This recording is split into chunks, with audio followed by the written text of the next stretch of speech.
Hi there, this is Dr. David Minkoff. I'm in Clearwater, Florida.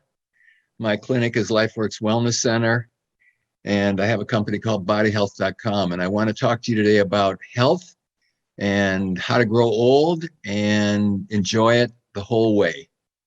Now, we've been given genes. We got a set from our mom and our set from our dad, and they can do a lot of things. So if you look at this butterfly, the caterpillar went to a butterfly.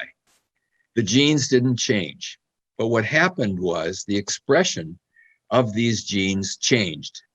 So you have 20,000 genes in a caterpillar, and they make different proteins which can transform it into a butterfly.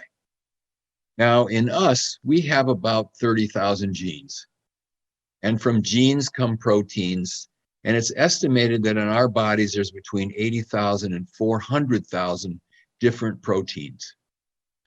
Now, some people inherit really good genes, and they can have good health based on their genes if they don't live too bad. I didn't inherit very good genes. My grandfathers on both sides had heart disease, coronary artery disease, hypertension, diabetes. My grandmother's the same, my father the same, my mother the same, add on obesity and diabetes, hypertension, a stroke. And then I have two brothers, one's obese, both have diabetes, one got stents. And so I was dealt the same deck that they were. And I think that if you modify your lifestyle and you pay attention to how you live, that you can get better out of your genes than what you may have been dealt. Now, I'm 73 years old. I've done 43 full Ironman distance triathlons. I'm still racing. I did a race yesterday. I actually won my age group yesterday at a local race. So you can perform at a high level, even though you're in the senior years, if you live right. Now, I think the obvious thing is to live long, you have to avoid the things that kill most people. So the biggest killer is heart disease, 659,000, cancer, 599,000, accidents, respiratory infection, stroke, Alzheimer's disease, diabetes. So if you want to live long and stay healthy, you have to avoid getting this stuff. And so we try to have people keep good cardiovascular fitness. There's one thing that's not on this chart, and it's really important, and that is this. The name Iatrogenic means doctor generated. It means doctors did it. And so if you look at this chart, adverse drug reactions, 106,000 deaths, go down the line, medical error, bed sores, infection, malnutrition, unnecessary procedures, surgery related, we total 783,936 people died per year from medical interventions. That's more than heart attacks, it's more than cancer, it's more than strokes. And so I think when you go to doctors, you have to really be careful, because some doctors can harm you. Now, of course, not intentionally, but medical practice is fraught with errors and drug reactions. And I think that there's usually a better way to do things than the doctor's first approach.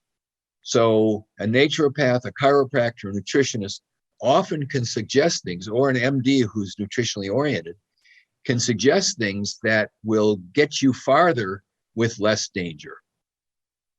Now, if we look at modern healthcare, it's kind of a disaster. The United States, I think, is 29th on the list of how long you're going to live. But if you look at the upper left-hand corner here, autism, ADHD, cancer, Alzheimer's, Parkinson's, autoimmune disease, mental illness, environmental allergy. This is what we're seeing in this country. There was very little heart disease in 1900. There was almost no cancer or osteoporosis in 1900. Our lifestyle and our medical care system has caused us to be sick. The United States has, I think, a $4 trillion health budget. It really isn't getting us anywhere. People are getting sicker faster. And I think most doctors are overwhelmed. They have no idea what to do. The education is to use pharmaceuticals to take care of symptoms, or surgery to take care of symptoms.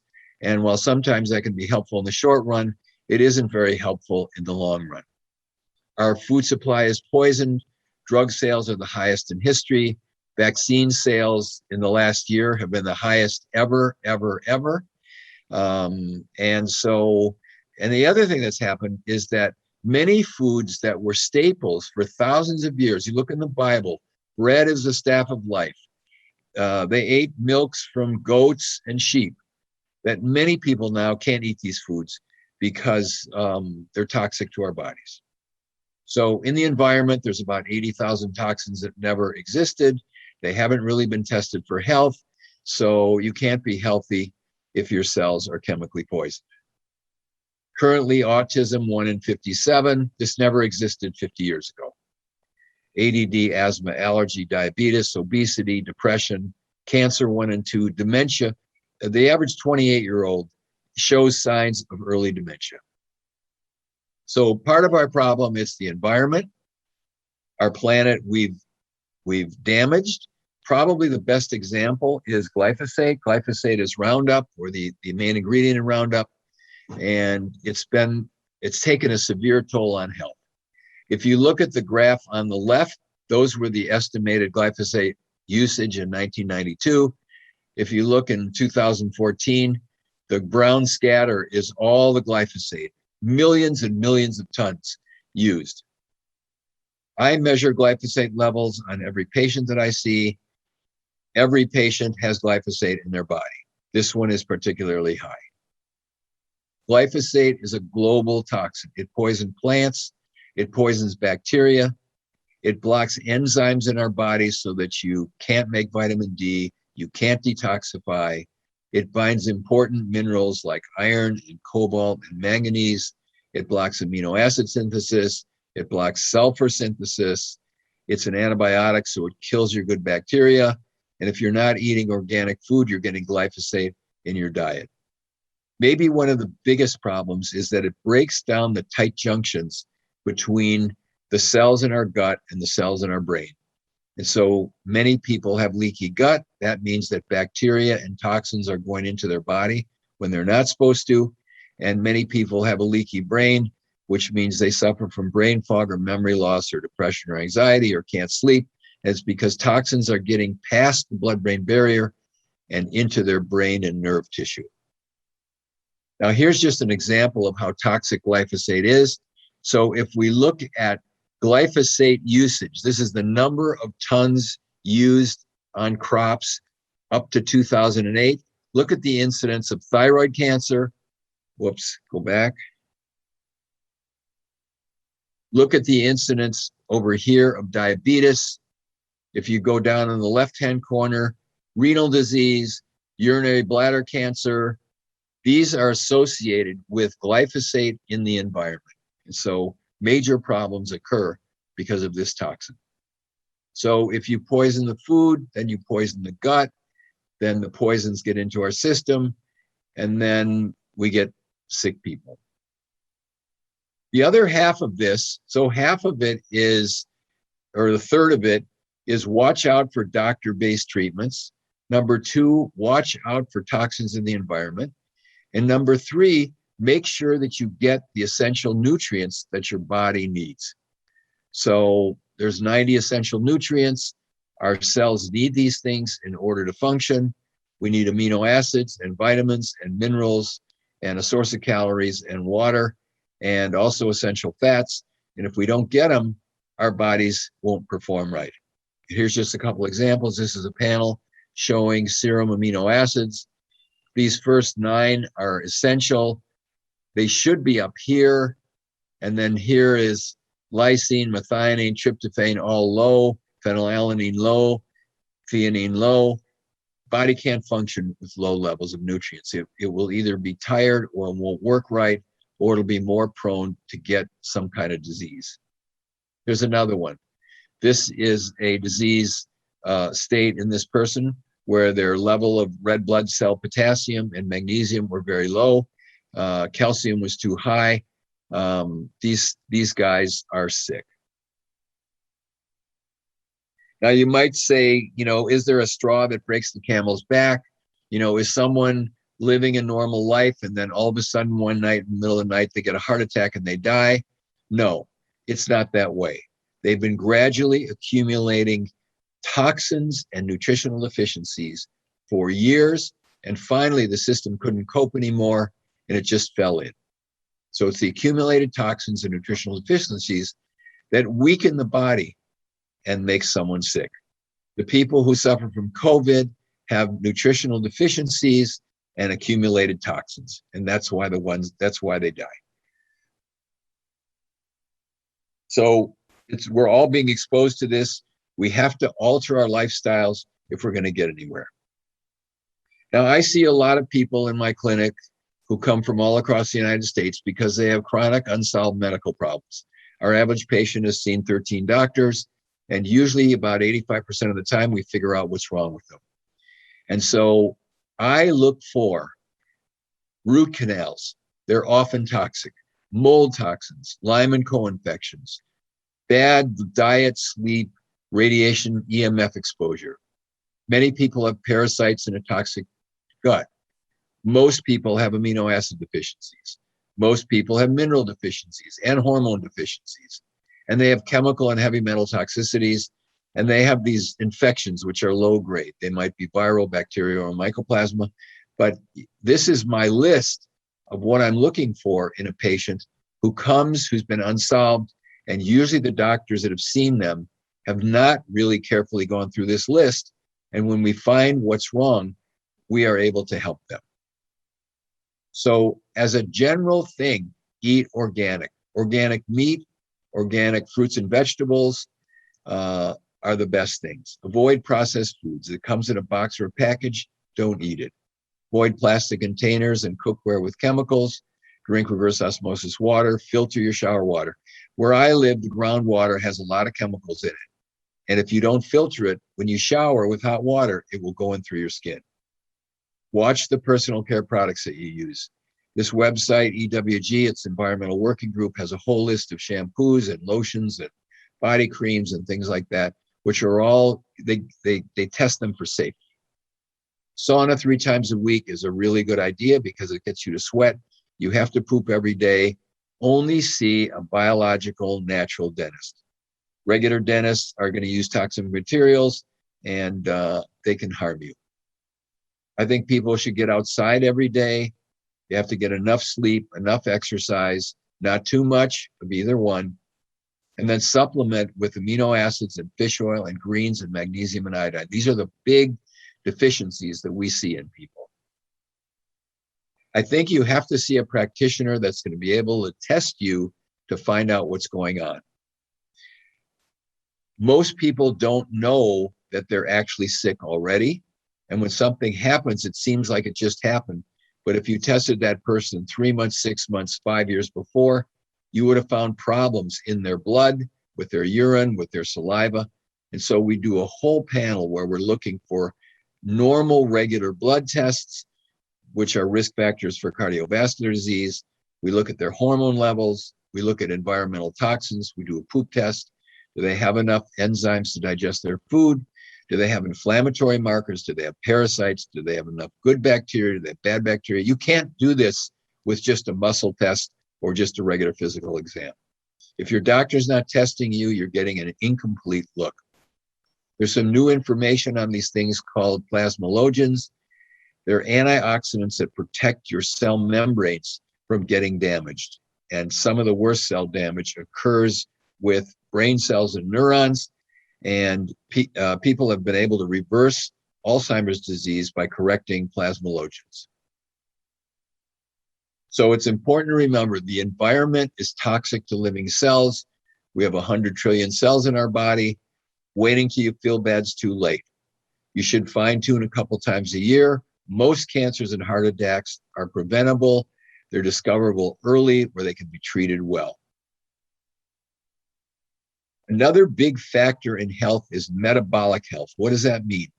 Metabolic health means that your body is able to handle the carbohydrates and fats and proteins that you eat. And when you can't handle the carbohydrates that you eat, you get metabolic syndrome. It's heart disease, lipid problems, high blood pressure, type 2 diabetes. and this can be handled.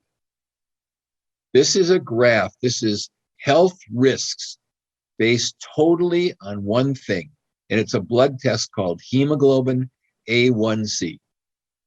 Now, hemoglobin A1C is a measure of your average blood glucose over the prior 3 months.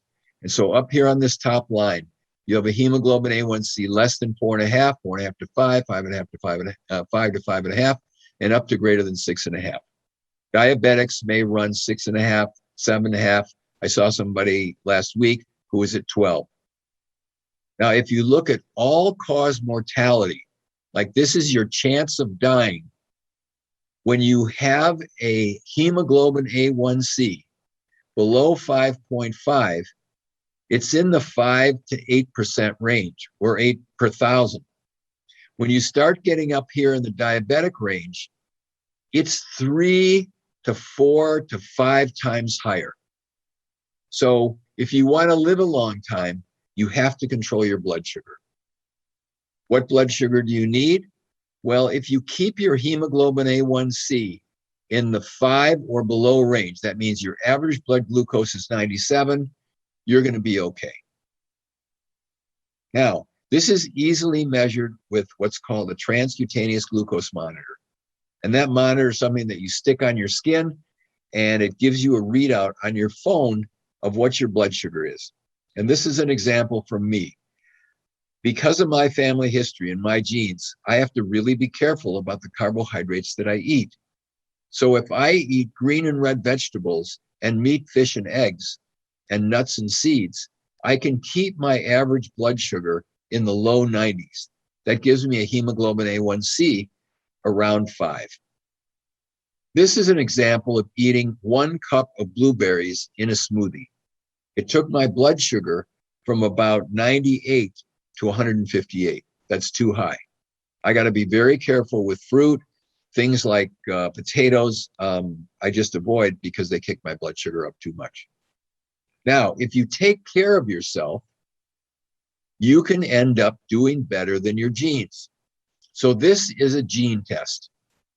And this is my gene test. And I'm at the average gene telomere. So telomeres are the length of the ends of your genes.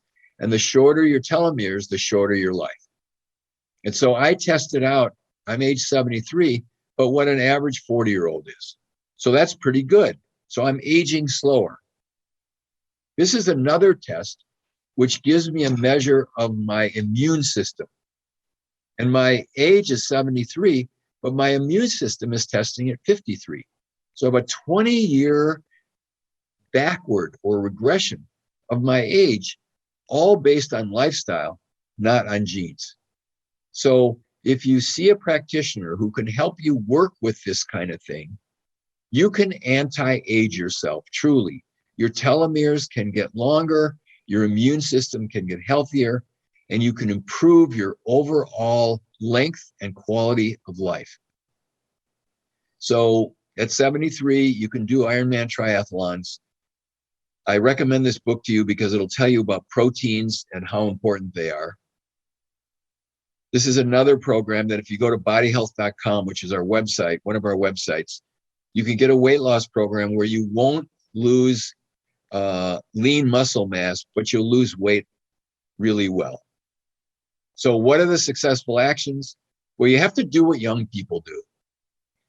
And you have to see life as a game. And if your game is being a spectator, which that drinks beer and eats hot dogs and watch others move, you're going to die sooner because your hemoglobin A1C is going to be high and your liver is going to be rotted out.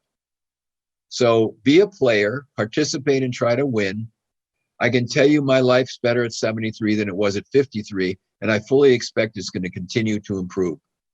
There's lots of interventions that anti-aging doctors can work with you on, peptides, help you with blood sugar, sleep, mitochondrial function, plasmalogens, so that you can really improve the quality and length of your life. It takes some know-how, it takes some discipline, and it takes doing the things that really work. If you're the type of person that feels like this is how you feel, with some work, and it is some work of pushing a boulder up a hill, but modifying your lifestyle and your food, finding a physician who can help you really figure out what's going on and then implement those things, you can end up a happy monkey who's having a good time. Thanks for your attention. I appreciate it. Bless you all.